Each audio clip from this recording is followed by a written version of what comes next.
60 minutes. How do you guys get to that point, or is it internal? How do you fix it?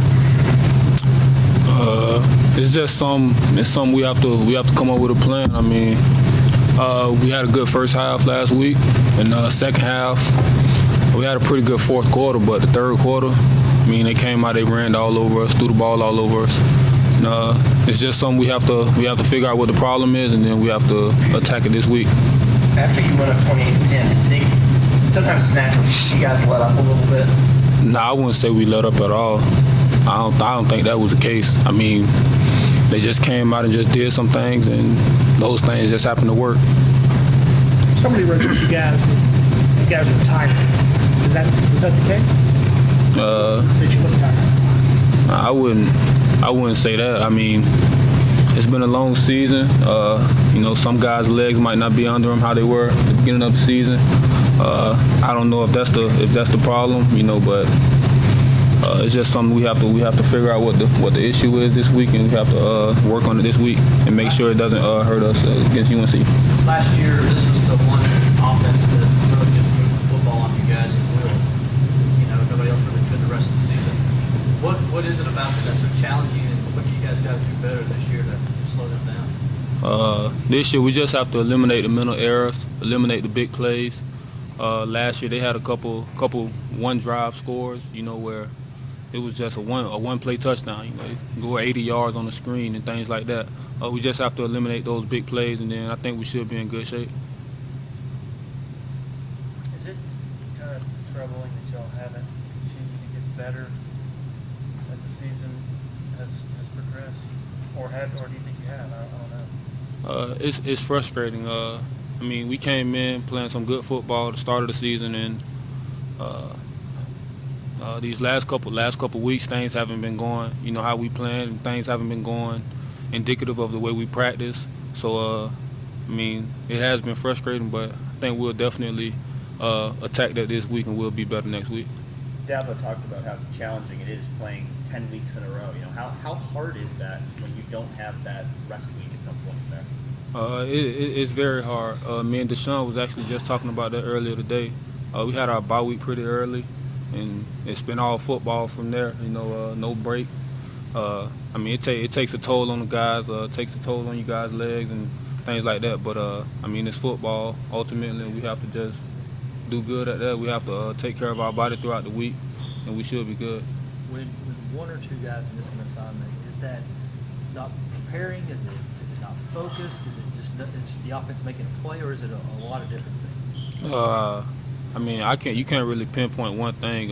It's a lot of things that take into account when something happens on the play. If a guy misses a fit, you don't know if he's not focused. You don't know what it is. I mean, it's a lot of things to take into account when something like that happens.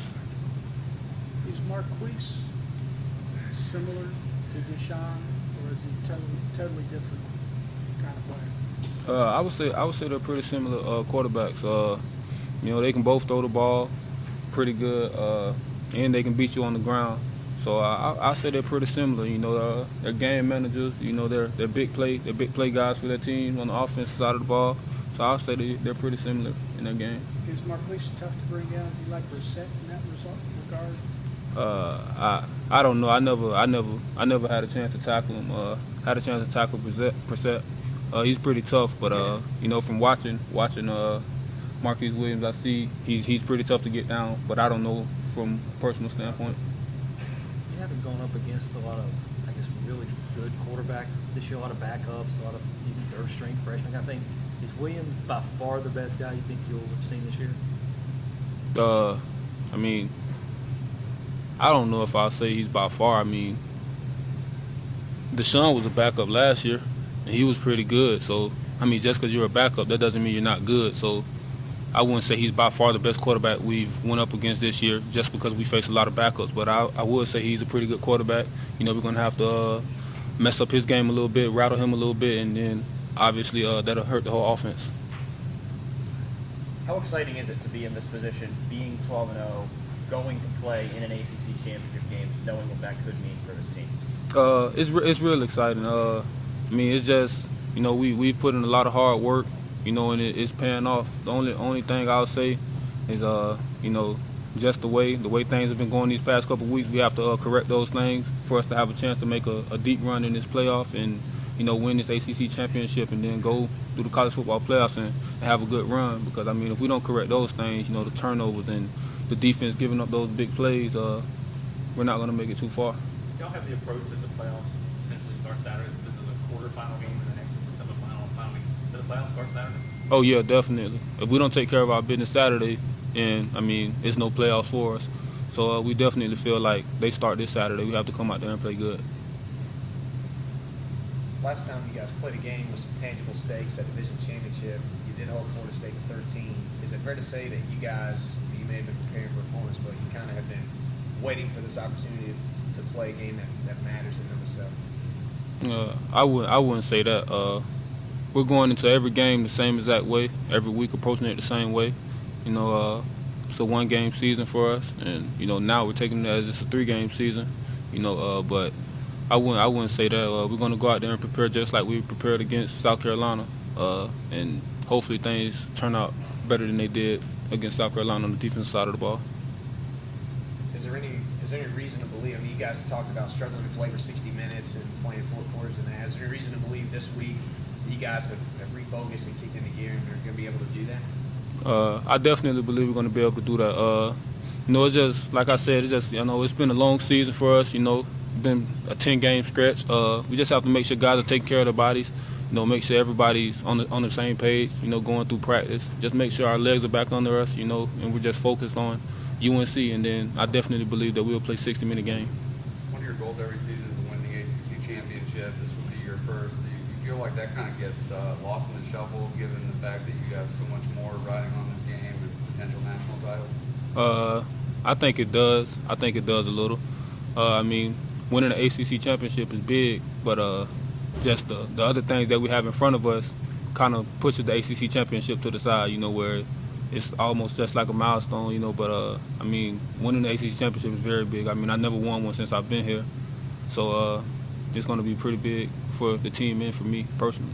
Everybody talks about Marquise Williams as wide receivers, but it seems to me the best player on the team is Elijah Wood, the running back. Can you talk about the difficulty of trying to stop him and how explosive he is? He's definitely a good back. He's definitely a good back. If we can eliminate him, I think that makes our game plan a bit easier.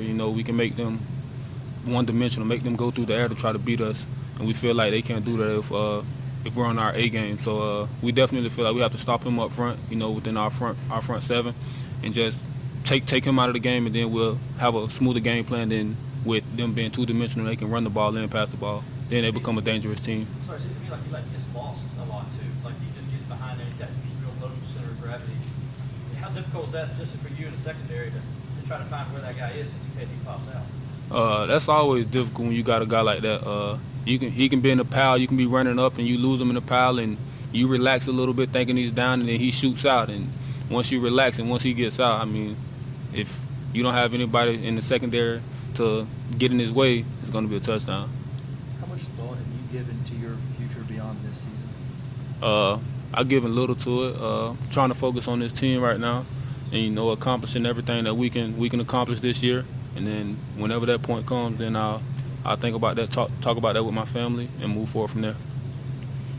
ACC championship is probably one of the hottest tickets right now. Do you have everyone hitting you up right now for tickets? Not really. I just I'm keeping it low. I told everybody my parents is coming up, so I don't have any tickets for nobody. My parents are gonna be up here, so I mean, don't bother me about any tickets. I know you guys try to kind of keep insulated from the outside and the growing hype, but how aware are you of the excitement surrounding this program? I mean, it's been exciting throughout the whole season, but right now it's even crazier. I actually had a fan try to want to take a picture after the South Carolina game. They was doing the little 5 thing. They like this. So now I guess we're starting something. But it's been real exciting this season. I'm happy for what we're doing. I'm happy for Coach Sweeney. What he's built here. Just overall excited about what we got going on. All set. We got Kevin Dunn.